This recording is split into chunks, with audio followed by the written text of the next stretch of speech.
Stage আছেন, ওনাকে যে সম্বর্ধনা দেওয়ার যে আয়োজন, সেই আয়োজনে আমাদের মাঝে উপস্থিত আছেন যিনি একটু আগে ওনার মূল্যবান বক্তব্য আমাদের সামনে রেখেছেন।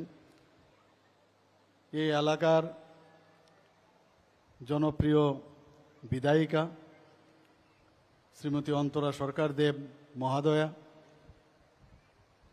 এবং সিপাহীজলা ডিস্ট্রিক্টের সম্মানিত জেনারেল জেলা সভাধিপতি শ্রীমতী সুপ্রিয়া দাস দত্তা মহাদয়া, আমাদের মাঝে উপস্থিত আছেন শ্রীমতী আতুষী দাস, সম্মানিতা চেয়ারপারসন বিশালগড় পঞ্চায়েত সমিতি। এখানে উপস্থিত আছেন ডাইরেক্টর সেকেন্ডারি অ্যান্ড এলিমেন্টারি এডুকেশনের সম্মানীয় শ্রী এনসি শর্মা,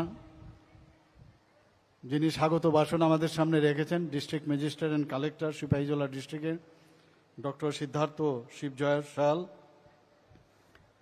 এই এলাকার এই জেলার যিনি পুলিশ সুপারিনটেন্ডেন্ট শ্রী বিজয় দেব বর্মা মহোদয়, এবং আমার সামনে বিশিষ্টজনেরা এখানে উপস্থিত আছেন, শিক্ষক শিক্ষিকারা এবং গার্জিয়ান, এই এলাকার বিশিষ্ট ব্যক্তিবৃন্দ, বিভিন্ন স্তরের যারা ইলেক্টেড রিপ্রেজেন্টেটিভস আছেন, গার্জিয়ান যারা উপস্থিত আছেন এবং অফিসিয়ালস এবং মিডিয়া বন্ধুরা, সবাইকে এখানে উপস্থিত থাকার জন্য হার্দিক অভিনন্দন ও শুভেচ্ছা জানাতে চাইছি। এখানে আমার পূর্ববর্তী বক্তা এই এলাকার কি আমরা উন্নয়ন করেছি তার একটা খসড়া তালিকা উনি আমাদের সামনে রেখেছেন। আমাদের ত্রিপুরা সরকার আমরা চাইছি সব জায়গায় যেন উন্নয়ন হয়। আমাদের যশস্বী প্রধানমন্ত্রী নরেন্দ্র মোদীজি বারবার উনি যে বিষয়ের উপর জোর দেন যে উন্নয়ন ছাড়া কিচ্ছু হবে না, মানুষের সার্বিক উন্নয়ন খুবই প্রয়োজন। আমাদের দেশ স্বাধীন হওয়ার পর দেখা গেল কোনো জায়গায় সেই রকম কিন্তু উন্নয়ন হয়নি। সেই জায়গায় মাননীয় প্রধানমন্ত্রীজি যখন 2014-তে প্রধানমন্ত্রী দায়িত্ব নেন, একটা ভারতবর্ষকে একটা উন্নত জায়গায় উনি প্রতিষ্ঠিত করেছেন। উনি বারবার বলেছেন যে দেশের শেষ প্রান্তে যারা এখনো উন্নয়নের ছোঁয়া দেখেনি তাদের কাছে উন্নয়নের ছোঁয়া পৌঁছাতে হবে, এবং যেদিন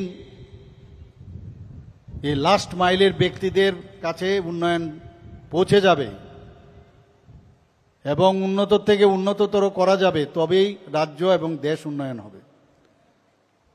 আজকে আমরা জানি যে শিক্ষা আমাদের একটা বিশেষ একটা স্থান। আমাদের রাজ্য সরকার এবং কেন্দ্র সরকার তার উপর বিশেষ ধ্যান দিয়েছে। আজকে শুধু মধুপুরে এখানে নতুন যে বিল্ডিংয়ের উদ্বোধন আমরা করলাম তা নয়, প্রতিদিন আমরা বিভিন্ন জায়গায় ইনফ্রাস্ট্রাকচার ডেভেলপমেন্ট করছি এবং সেখানের যারা স্টুডেন্টরা আছে, স্টুডেন্টদের যাতে সুযোগ সুবিধা বিস্তারিত করা যায় সেই বিষয়গুলো আমরা ধ্যান দিয়েছি এবং শিক্ষণ প্রণালীর উপরও আমরা জোর দিয়েছি। কারণ স্টুডেন্টরা হচ্ছে মাটির পুতুল, তাদেরকে যেভাবে গড়ে তুলবে সেইভাবেই তারা গড়ে উঠবে। কাজে সেই জায়গার মধ্যে যারা টিচাররা আছেন তাদের গুণগত যাতে অবস্থান আরও ভালো হয় সেইভাবে ওনাদেরকে ট্রেনিং দেওয়া হচ্ছে। ভালো টিচার আমরা ট্রান্সপারেন্সির মাধ্যমে স্বচ্ছতার সাথে আমরা নিয়োগ করছি।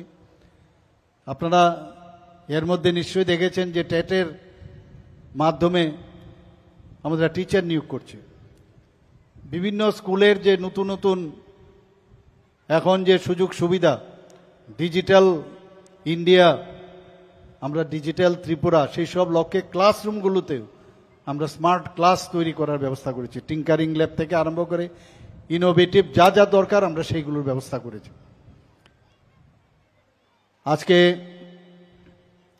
এখানে বলা হয়েছে মধুপুর যে নতুন যে বিদ্যালয়, মধুপুর উচ্চ মাধ্যমিক বিদ্যালয়, সেটা বহু পুরনো স্কুল এবং আমি এখানে কয়েকবার এখানে এসেছি এবং আমি এই স্কুলের বিষয়ে যখন এটা বিদ্যাজ্যোতি স্কুল হয় এবং গত বছরের যে রেজাল্ট, এখানে 125টা আমাদের সারা ত্রিপুরার মধ্যে বিদ্যাজ্যোতি স্কুল আছে, ইংলিশ মিডিয়াম স্কুল সিবিএসসির আন্ডারে। গত বছরের যে রেজাল্ট ছিল খুব হতাশাজনক রেজাল্ট ছিল। তো সেই জায়গায় আমরা বারবার, আমি কয়েকবার মিটিং করেছি এইরকম রেজাল্ট কেন হবে, যে কারণে আজকে আমরা যতগুলো বিদ্যাজ্যোতি স্কুল আছে এত ভালো রেজাল্ট করেছে, এবার কয়েক গুণ পার্সেন্টেজের দিক দিয়ে 100%-এ বলুন, আপনাদের এই স্কুলেরও এবার 100% পেয়েছে, সেটাই প্রমাণ করে যে আমরা ঠিক দিশায় চলছি এবং যেসব ঘাটতিগুলো আছে আমরা সেগুলো পূরণ করছি এবং আমরা আগামী দিনও করব। কারণ আমরা জানি আগামী দিনের যারা ভবিষ্যৎ, তাদেরকে প্রপারলি যদি এডুকেশন না দেওয়া যায় তাহলে এই রাজ্য উন্নয়ন হবে না, দেশ উন্নয়ন হবে না। এখান থেকে কে জানে, ভারতবর্ষের কেউ সায়েন্টিস্টও হতে পারে, কেউ বৈজ্ঞানিকও হতে পারেন, কেউ ভালো ডাক্তারও হতে পারেন, কেউ আইএএস অফিসার হতে পারেন, আইপিএস অফিসার হতে পারেন, কেউ জানে না। কিন্তু সেই রাস্তাটা, সেই দরজাটা খুলে দেওয়ার যে ব্যবস্থা ত্রিপুরা সরকার এবং আমাদের এডুকেশন ডিপার্টমেন্ট, প্রতিনিয়ত আমরা বসে কথা বলি কিভাবে তাদের উন্নয়ন করা যায়। এবং আমি নিশ্চিত আমরা যেভাবে এখন কাজ করছি, আমাদের ত্রিপুরা বোর্ড অফ সেকেন্ডারি এডুকেশনই হোক, আমাদের সিবিএসসি বোর্ডের বা পিএমশ্রী হোক, বিদ্যাজ্যোতি স্কুলে হোক, সব দিকে রেজাল্ট দেখা যাচ্ছে যে ভালো রেজাল্ট আস্তে আস্তে হচ্ছে, তাতে প্রমাণ করে আমরা ঠিক দিশায় আছি। আমরা চাই শুধু পড়াশোনা নিয়ে থাকলে চলবে না, আমাদের ছেলে মেয়েদের মধ্যে যে চরিত্র গঠনের বিষয়টাও দেখতে হবে। ছোটবেলার থেকেই তাদের সামাজিক কাজে, আমাদের দেশের যেসব লিজেন্ড ব্যক্তি আছে তাদের সম্পর্কে ওনাদেরকে জানান দেওয়া, ভালো কিছু সবসময় বলা, ভালো মানুষ হওয়ার যে চিন্তাধারা তাদের মধ্যে সেটা দেওয়া উচিত।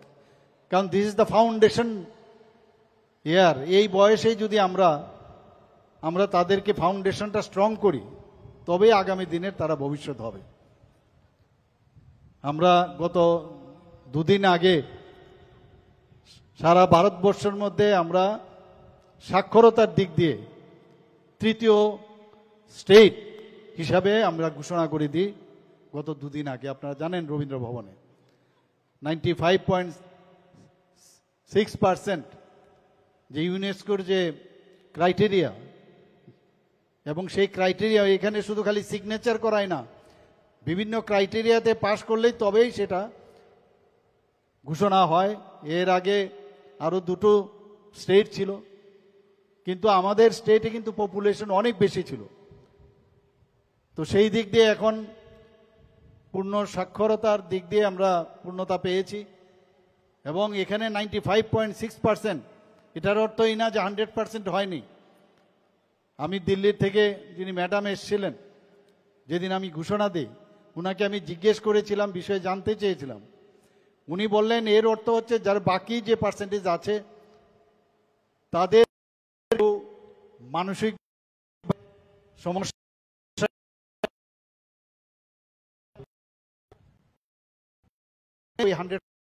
যায় না,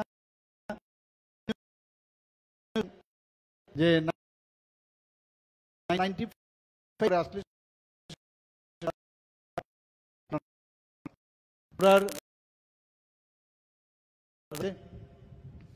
আমাদের ছেলে মেয়েরা এখন দেখা যাচ্ছে বাইরে যখনই যাচ্ছে ভালো রেজাল্ট ওনারা করছেন, যে কোনো বিষয়ে হোক। আমরাও সেইভাবে ওনাদেরকে উদ্বুদ্ধ করছি। আপনারা জানেন যারা মেয়েরা আছেন ক্লাস 9-এ পড়ে, তাদেরকে আমরা সাইকেল দিয়েছি। কিছুদিন আগে যারা 12 ক্লাস পাস করেছে তাদেরকে আমরা স্কুটি দেওয়ার ব্যবস্থা করেছি। 140টা বিনা মূল্যে আমরা স্কুটি আমরা দিয়েছি মেয়েদের, ছেলেদের দুজনকেই। তো তাদেরকে উদ্বুদ্ধ করার যে দায়িত্ব আমরা সেই কাজটা আমরা করছি। আমাদের 2024-25 সালে শিক্ষা দপ্তরে এখন পর্যন্ত যে এই ধরনের বিল্ডিং যে আমরা নির্মাণ করেছি তাতে দেখা যায় প্রায় 153 কোটি টাকার উপরে আমরা ব্যয় করেছি। শুধু তাই নয়, এখানে 2024-25 অর্থ বছরে শিক্ষা দপ্তরে, শুধু শিক্ষা দপ্তরে 80 কোটি 87 লক্ষ টাকা রাজ্যের মোট 346টি বিদ্যালয়ে ইনফ্রাস্ট্রাকচার এবং তাদের যে সংস্কার তার জন্য ব্যয় করা হয়েছে। আবার 2025-26 অর্থ বছরে 30টি বিদ্যালয়ের নতুনভাবে আমরা বিল্ডিং, নতুনভাবে আমরা নতুন ভবন তৈরি করব, তার জন্য 264 কোটি টাকা ধার্য রাখা হয়েছে। সিমিলারলি 2025-26 অর্থ বছরে যেখানে মাইনর এবং মেজর সংস্কার হবে তার জন্য 151 কোটি উপরে আমরা তাদের পরিকল্পনা আমাদের রয়েছে। আপনারা শুনে নিশ্চয়ই খুশি হবেন, গত মে মাসে রাজ্যে আরও 5টি বিদ্যালয়ের নতুন ভবন ও তার ইনফ্রাস্ট্রাকচার ডেভেলপমেন্টের জন্য আমি আগেই বলেছিলাম এবং তার উদ্বোধনও হয়েছে। তার জন্য প্রায় 8 কোটি 69 লক্ষ টাকা খরচ করা হয়েছে। আমাদের একটু আগে আমার পূর্ববর্তী বক্তা বলেছেন যে ত্রিপুরাতে আজকে আমরা ড্রাগসের বিরুদ্ধে আমরা লড়াই করছি। এখন থেকে যারা গার্জিয়ানরা আছেন, স্কুলের যারা শিক্ষক শিক্ষিকারা আছেন, তাদেরকে আমি বলবো ছেলে মেয়েদের প্রতি নজর রাখতে, কোথাও অ্যাবসেন্ট থাকে তাদের সম্পর্কে খবর রাখা, কোনো অ্যাবনর্মালিটি যদি দেখা যায় তাদের প্রতি নজর রাখা, কেন এরকম হচ্ছে। ত্রিপুরাতে এখন পজিশন যে ড্রাগ এডিক্টের সংখ্যা খুব বেশি বেড়ে গেছে। আমরা কিছুদিন আগে বিধানসভার মধ্যে সমস্ত এমএলএদের নিয়ে আমরা বৈঠক করেছি।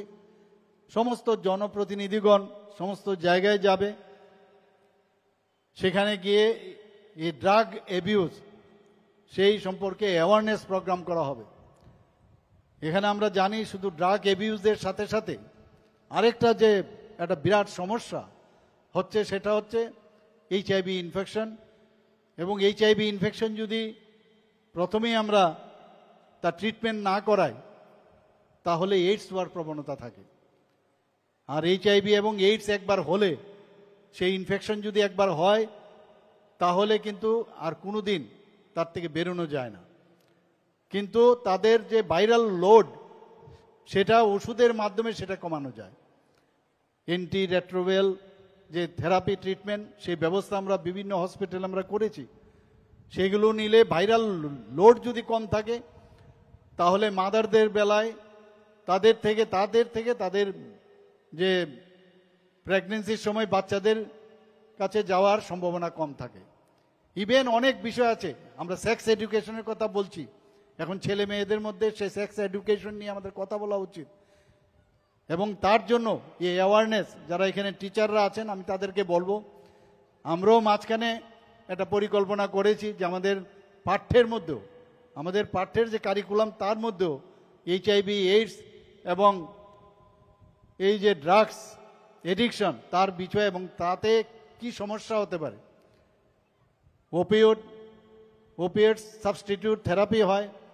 আমরা বিভিন্ন জায়গায়, আমরা বিধানসভায় গত বছর আমরা ঘোষণা দিয়েছিলাম যে 8টা ডিস্ট্রিক্টে আমরা ডি এডিকশন সেন্টার করব এবং সেই অনুযায়ী কাজও চলছে।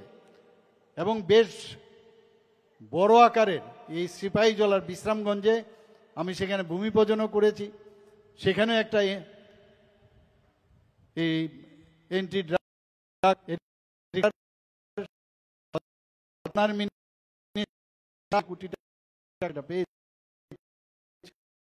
ডিস্ট্রিক্ট ত্রিপুরা সরকার যেগুলো ডি এডিকশন সেন্টার করবে সেখানে আমরা প্রায় 20 কোটি টাকা করে আমরা খরচ করব। এখানে মাননীয় বিধায়িকা বলেছেন, অনেকগুলো স্কুলের কথা বলেছেন। এখানে এই কমলা সাগরে আমি এর মধ্যে প্রায় 20 কোটি টাকার উপরে বিভিন্ন কাজ হয়ে গেছে, কিছু কিছু কাজ চলছে, আগামী দিন হবে। আমি গতকালও একটা ফাইল সই করেছি। সব সময় আমি চেষ্টা করি যে সমস্ত বিধানসভার এলাকায় যেন উন্নয়ন হয়। আগরতলার উন্নয়ন করলে চলবে না। উন্নয়ন মানে শুধু আগরতলা বা শহর ভিত্তিক হবে না, সমস্ত গ্রাম শহর সব একাকার করা উচিত এবং সবার অধিকার আছে সেটা। সেই বিষয়ে আমরা কাজ করতে চাই। রাজনীতি করার জন্য আমরা কোনো সময় ডেভেলপমেন্ট করি না। ডেভেলপমেন্ট করলে আপনি নিজের থেকেই মানুষ যারা জনসমর্থনের জন্য যাবে রাজনীতির আঙ্গিনায়, তখন তাদেরকে সমর্থন করতে বাধ্য। আর এই সরকার সব সময় একটা স্পষ্টতার সাথে ট্রান্সপারেন্সির মাধ্যমে কাজ করেন। আগে এখানে যারা অনেকে টিচার আছেন, আপনারা নিশ্চয়ই এ বিষয়ে অবগত আছেন। সেখানে টিচারই হোক বা সরকারি কর্মচারী হোক, সবসময় এমন একটা অবস্থা হতো যে চাঁদার জুলুম আমরা দেখতাম। চাঁদা দিতে হবে, আদারওয়াইজ ট্রান্সফার হয়ে যাবে। এখন কিন্তু আমাদের এই সরকার আসার পর সেই ব্যবস্থা নেই। যাদের যোগ্যতা আছে, আমরা ট্রান্সফার পলিসির জন্য আমরা চিন্তা ভাবনা করছি, সবাই যেন সব জায়গায় যায়, এবং সেই ব্যবস্থা আমাদের মাথায় আছে এবং সেইভাবে আমরা চিন্তা ভাবনা করছি, যেন বলতে না হয় কারোর কোনো বিশেষ অসুবিধা থাকলে। এখন একজন ক্যান্সার পেশেন্টের যদি হয়, তার বাড়িতে যদি ক্যান্সার, সেখানে আমরা নিশ্চয়ই সেটা দেখব, কিন্তু এক জায়গায় বহুদিন থাকবে সে কোনো অবস্থায় আমরা দেখব না। এবং আস্তে আস্তে করে আমরা যে রিফর্মের সাথে সাথে পারফর্ম এবং রেসপন্সিবল সরকার, সেই কাজটা আমরা করছি। আজকে আমাদের এই সরকার এখানে খেলাধুলার বিষয়ে হোক, এখানে গ্রামীণ উন্নয়নের বিষয়ে হোক, স্বাস্থ্যের বিষয়ে হোক, স্পোর্টসের বিষয়ে হোক, সমস্ত বিষয়ে আমরা কিন্তু নজর আমরা দিচ্ছি। এর আগেও আমি এখানে এসেছিলাম, এই মাঠের বিষয়ে আমাকে বলা হয়েছিল, হবে, নিশ্চয়ই হবে, আশা থাকতে হবে। আশা থাকলে নিশ্চয়ই আমরা দেখব এবং নিশ্চয়ই এগুলোর দিকে আমরা নজর দেব। এখানে কসবা কালী মন্দিরের উন্নয়নের জন্য মাননীয় বিধায়িকা বলেছেন যে আমরা প্রায় 18 কোটি টাকার বন্দোবস্ত আমরা করেছি সেখানে। এখানে রাস্তার জন্য বারবার আমাকে বলা হয়েছে, রাস্তাটা সরু ছিল। আমি কন্ট্রাক্টরদের ডেকে বললাম যে যেহেতু করছেন একটু বড় করে আপনারা সেটা করেন, এবং সেই অনুযায়ী রাস্তাটা আমি আজকে ঢুকার পরে দেখলাম অনেকাংশে সেটা খুবই ভালো হয়েছে। আমরা চাইছি এখানে পর্যটনের একটা কেন্দ্র হোক। মা ত্রিপুরা সুন্দরী মন্দিরে তো মানুষ যাবে, পাশাপাশি এই যে একটা পর্যটনের যে একটা সার্কিট, সেটা এই কসবেশ্বরী মন্দিরকেও আমরা এই সার্কিটের মধ্যে রাখতে চাই। মানুষ যখন এখানে আসবে, পর্যটকরা যখন আসবে, সেটা ত্রিপুরার অন্য প্রান্তের থেকে আরেক প্রান্তের থেকে আসুক, বা পার্শ্ববর্তী দেশ থেকে আসুক, বা ভারতবর্ষের যে কোনো স্থান থেকে আসুক, বিদেশ থেকে আসুক, তখন কিন্তু এখানে যখন আসবে শুধু পর্যটন মানে দেখার জন্য আসবে না, এখানে আর্থিক অবস্থাও, আর্থসামাজিক উন্নয়নও এখানে হবে। আমরা ত্রিপুরাতে, আপনারা জেনে খুশি হবেন যে জিএসডিপির দিক দিয়ে এখন ত্রিপুরা নর্থ ইস্টের মধ্যে আমরা one of the smallest state in the country, 3rd পজিশনে আমাদের। সেই জায়গায় নর্থ ইস্টার্ন রিজনের মধ্যে আমরা জিএসডিপিতে আমরা ত্রিপুরা এখন 2nd পজিশনে আছি আসামের পরে। শুধু তাই নয়, আজকে পার ক্যাপিটা ইনকাম যদি আমরা বলি, ত্রিপুরা সিকিমের পরে, কারণ আপনার সিকিম আপনার জানেন ছোট, কিন্তু সেখানে প্রাকৃতিক কারণে এত সুন্দর জায়গা, মানুষ পাহাড় পর্বতে যেতে চায়, ঠান্ডা জায়গা, সেখানে যাওয়াতে তাদের যে পার ক্যাপিটা ইনকাম অনেক বেশি। তো সিকিমের পরে আমরা 2nd হাইয়েস্ট আমরা এখানে আছি। আমরা এখন এখানে বেস্ট পারফরম্যান্স স্টেট আগে ছিলাম, এখন আমরা front runner state north eastern রিজনের মধ্যে আমরা হয়েছি। আমরা চাইছি সমস্ত, সেটা এআরডিডি হোক, সেখানেও আমরা পশুপালন থেকে আরম্ভ করে ডায়েরির থেকে আরম্ভ করে সব দিকে আমরা নজর দিচ্ছি। কিন্তু সর্বোপরি যদি শিক্ষার জ্ঞান, অজ্ঞানতা থেকে জ্ঞানে, অন্ধকার থেকে আলোর দিকে যদি আমরা না নিয়ে যেতে পারি আগামী প্রজন্মকে, তাহলে কিন্তু যাই ডেভেলপমেন্ট করি তাতে লাভ হবে না। এবং শিক্ষার আলো যখন মানুষের মধ্যে আসবে, তবে তার মধ্যে যে কনফিডেন্স, আত্মপ্রত্যয় যেটাকে বলে, সেলফ রিলায়েন্স, সেটা অনেক বেশি বাড়বে। এবং তার মধ্যে মানসিক যে দৃঢ়তা, সেটাও প্রকট হবে, এবং কোনটা অন্যায় আর কোনটা ন্যায় সেটাকেও সে বিশ্লেষণ করতে পারবে। আমরা সেই দিশায় আমরা কাজ করছি। আমরা সমাজকে পরিবর্তন মাধ্যমে আমরা চাইছি সরকারে থাকতে, এবং আশা করি আজকের এই যে এখানের যে উদ্বোধন হলো বিল্ডিংয়ের, সেটা যেন শুধু বিল্ডিংয়ে না থাকে, সেখানে সমস্ত বিষয়ে আমরা যারা স্টুডেন্টরা আছে তাদেরকে আরও বেশি যাতে উন্নত মানের শিক্ষা আমরা দান করতে পারি, সেই দিশায় আপনারা সবাই কাজ করবেন। এখানকার যারা গ্রামবাসীরা আছেন, এখানের যারা এলাকাবাসীরা আছেন, তাদেরকে আমি বলবো এই স্কুলটাকে আপনারা মন্দির মতো চিন্তা ভাবনা করবেন। একটা মন্দিরের মধ্যে যেরকমভাবে আমরা সম্মানের সাথে আমরা যাই, আমরা ভক্তি সহকারে এটাকে চিন্তা করি, এই স্কুলকেও আপনারা সেইভাবে চিন্তা করবেন। কোনো জায়গায় কোনো সমস্যা হলে আমাদের জনপ্রতিনিধিরা এখানে আছেন, ওনাদের সাথে কথা বলবেন। সব কিছু সমস্যা আমরা সমাধান করতে আমরা জানি, এবং এই সরকার সমস্যা সৃষ্টি করার সরকার না, সমস্যা সমাধানের সরকার। সবাইকে আমি হার্দিক অভিনন্দন, শুভেচ্ছা জানিয়ে আমার কথা বলা শেষ করছি। নমস্কার, জয় হিন্দ। এতক্ষণ অত্যন্ত প্রাঞ্জল ভাষায় বিভিন্ন বিষয়ে তথ্য সমৃদ্ধে আমাদেরকে সামনে রাজ্যের মাননীয় মুখ্য